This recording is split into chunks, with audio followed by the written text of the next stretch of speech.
It's Computer Science Week. We have 2 classrooms that are going to show some different activities that they have done with microbits. Microbits are tiny little itty-bitty computers that we'll get to see in a little bit.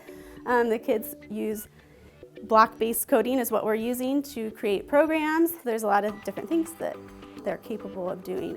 Microbit shake. Scissors. Rock. Dang it. I love STEM. I think it exposes them to a lot of different things that are out there, helps them, gives them the information to give informed choices as they get older.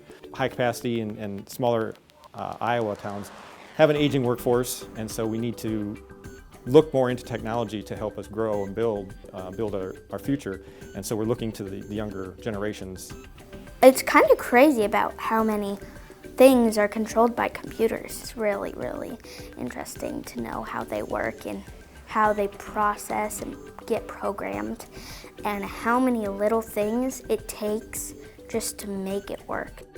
I just get so excited about it, like that I'm able to understand that type of thing at this age, and like how I'm able to know more about it than most grown-ups.